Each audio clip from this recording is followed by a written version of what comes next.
people, welcome back to my channel. So today I wanted to talk about something. I'm having a horrible day and it's just getting started.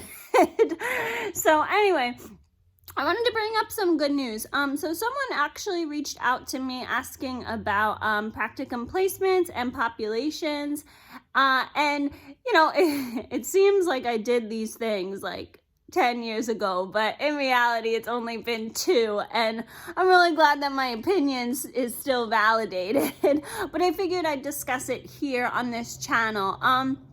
So there's this saying, I don't really know if it's true, but I've heard it a couple of times, and people say that, you know, music educators dream of being a high school band teacher. I don't really know if it's true, but that's what they say. And they say something similar with music therapists. Music therapists dream, or music therapy majors dream of working with kids. Again, I don't really know if it's true, but I definitely fell into that category, honestly, in both aspects. When I started teaching lessons to get extra money in college, and yes, I ideally wanted to work with teenagers. Was that the best population for me? No, but that's a story for another day. And then with music therapy, yes, I wanted to work with kids. Like, that was my original plan. Was that good for me? No. No, I am definitely more of a medical individual, developmental disabilities individual, but I didn't know that at the time, obviously. Like, how are you supposed to know? How are you supposed to know when you're on, and in both regards, like, you're, I don't know, 16, 17, when you kind of decide what college you want to go to, and then you declare your major when you're 19-ish, depending on the school. So, like, how are you supposed to, like, you don't really remember elementary school or middle school, right? Like, or when you do think about it, you think of, like, all the warm and fuzzy feelings. When you're a music educator, you distinctly remember high school. When you're a music therapist, like, there's no way for you to really shadow a music therapist in a hospital, or shadow a music therapist that's working with developmental disability individuals. Like, but you could go to a school, like, you probably have cousins and, like, you know, little kids in your family, or maybe like you're dating somebody and they have younger siblings. Like, so I think that it's kind of this population, I guess, interest. I blame it on you know, the lack of experience and the limitations that you have with your age. So it's not you personally. But anyway, we're going to talk a little bit about being a music therapist for kids, because that is something that I did want to definitely do. And for one of my practicums, and this was kind of what the topic was sort of about when I was talking to this individual, one of my practicums was at a preschool, and so I was practicum at a preschool. I taught music lessons at Music and Arts with kids at the time, and then after I finished that practicum, I started working at a preschool, like, just as an assistant teacher. But, like, it was just because I needed experience with that population. That was why I got, and plus the job paid pretty well. You gotta remember that in college, and my first year of working, I did a lot of part-time jobs that I didn't necessarily like. They just paid well. So, yeah, so you could, you know, like, if you get paid, if you get paid $20 an hour at a job and you're in college and you don't have your bachelor's degree yet, like, you know, it doesn't really matter if it's like a paper pusher. The fact is that you get paid $20 an hour and you could work like 10 hours a week and it's good money. You know what I mean? So a lot of times that happened to me, and that's what happened to me when I worked at the preschool as an assistant teacher. That's what happened to me when I worked at Music and Arts, so as a teacher. So anyway, I think it was a lot for me personally. It was a lot of kids right? Because I'm going to school with people, and that was kind of the saving grace. Like, I'm going to class, like I'm in a sorority, I'm dating somebody. So I had a lot of people in my life that were around my age. But outside of that, it was like my practicum was with preschoolers. I was teaching kids. I was teaching preschoolers. Like everybody in my work-related life was under the age of 10. Not that that's a bad thing, but you need a balance. And that still goes like when you work with adults too, because there's a lot of people that they get out of college and then they start a job and they stop hanging out with their friends, really, because people get like busy when they get older, and then they start like hanging out, or they're experiencing working with people, and then the people they're working with are like over the age of 35, and then you're over here like 22 when you get your first job. So there's a little like age difference, and you don't think it matters, but it does. And it's more significant. I think it's more significant when you work with kids, because you're only getting older and they're staying the same age, whereas like if you have an office job, it's like you start when you're 22 and you have 35-year-olds working in the department. Well, everybody ages the same, at the same rate for the most part. But if you're a teacher or if you're working with kids, you're always going to be working with like 4-year-olds, let's say. They're always going to be 4 because the new class comes in, but you're getting older. So in college, it was kind of easy to balance it out just because I had roommates. I was in my sorority, I was going to class, so I did interact with individuals my own age. But if you're working, I could see how that could be an issue. Just something, food for thought to keep in mind. Another thing personally that was difficult for me to work with kids is because when I started working with kids, I want to say I was like 20-ish, 19, 20. And at that point in my life, I was dating and I joined a sorority, and you guys can figure out what I did on Thursday nights. I went to Applebee's for happy hour. There were lots of not that I like partied because school was really hard, but like, during that age, you kind of want to do certain things, and you're kind of thinking about certain things, and these things you're doing and thinking about have nothing to do with a wedding. They have nothing to do with a house. They have nothing to do with kids. So that being said, that like having a family, having kids was something that was so far in the future.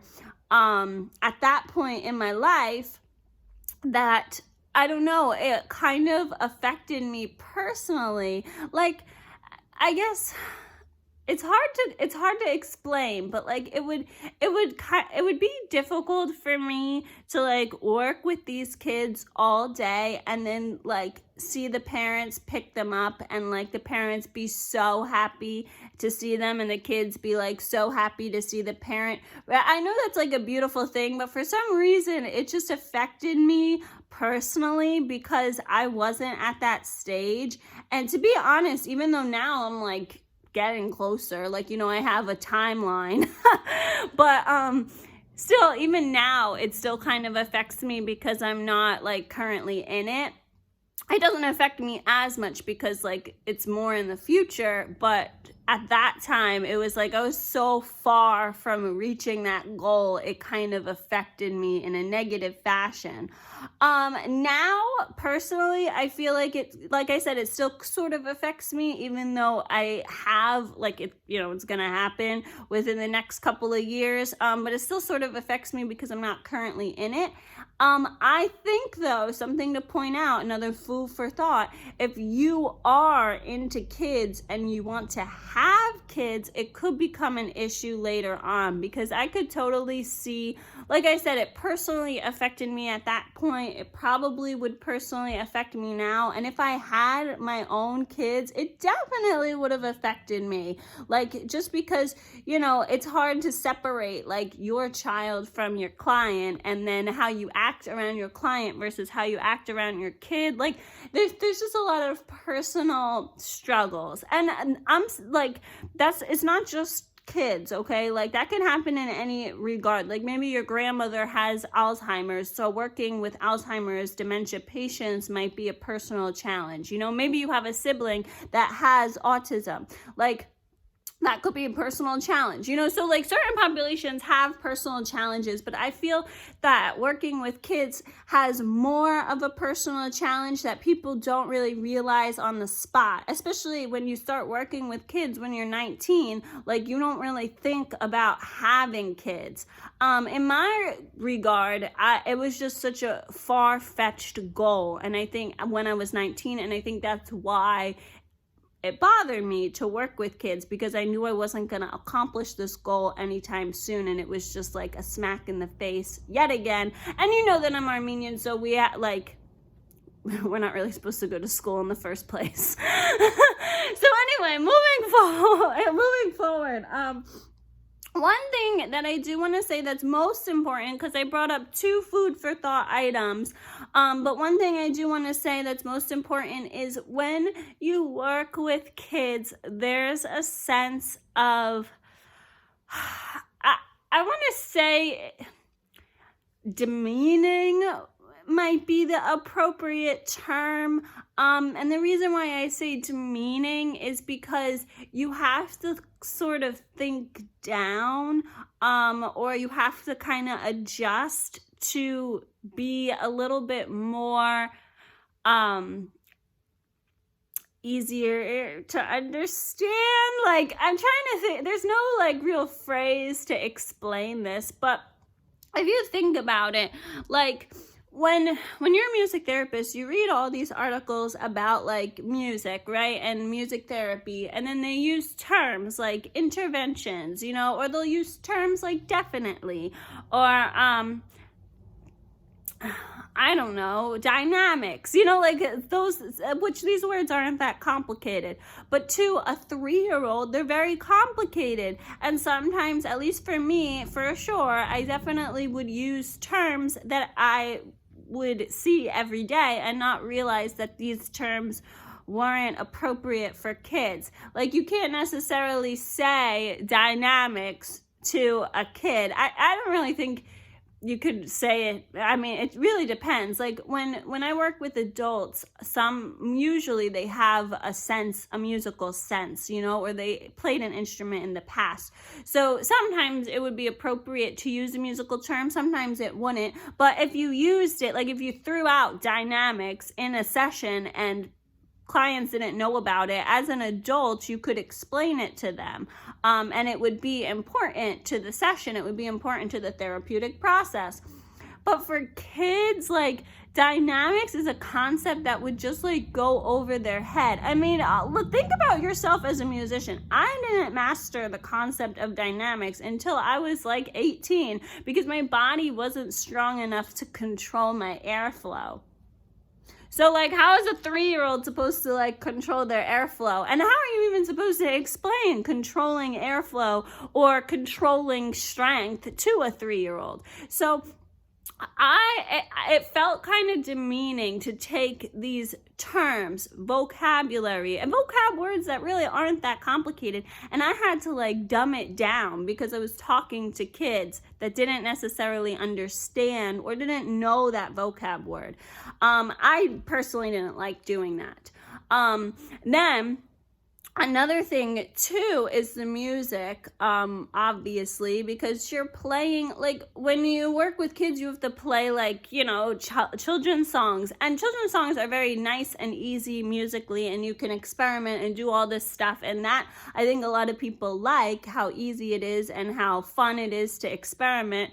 But it doesn't really develop your musical skills playing like Twinkle Twinkle Little Star. You can adjust it, you can like adapt it, you can improvise, but I didn't go to college to learn how to play children's songs. Like, then that's just my personal take. But some people don't feel that way. Some people like playing children's songs. Some people like enjoy, experimenting on piano or guitar. It allows them a little bit more freedom. For me, it was demeaning. It was demeaning to like play a song that had like three different chords and like, I don't know. You know how it is, the 1, 4, 5. Like, I didn't go to college to just play 1, 4, 5.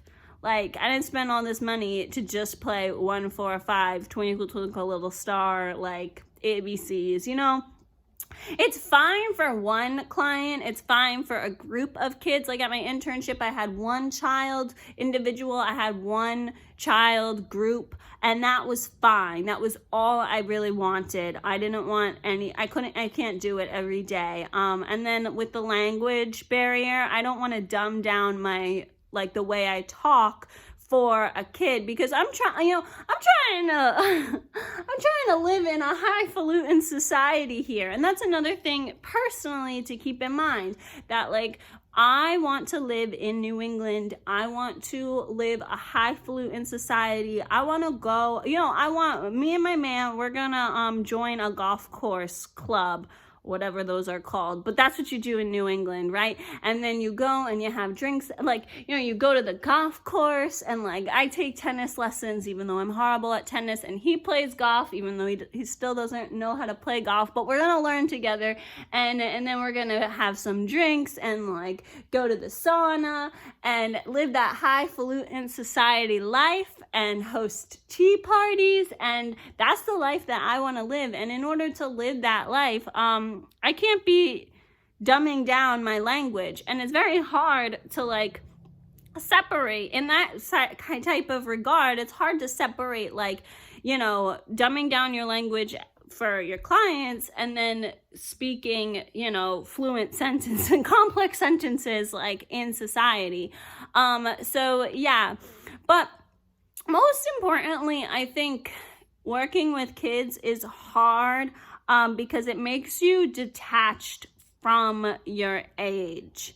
And like when you work with teenagers, I definitely felt like a little detached from my age. Like when I had high schoolers in my private music lessons, like, they would talk about Musical.ly and TikTok and Instagram stories, and like, they would talk about certain social media aspects that my friends weren't necessarily doing, or they would bring up songs like they really liked songs from Trolls. I know that that's kind of more of a kid movie, but a lot of my high school clients really liked that movie.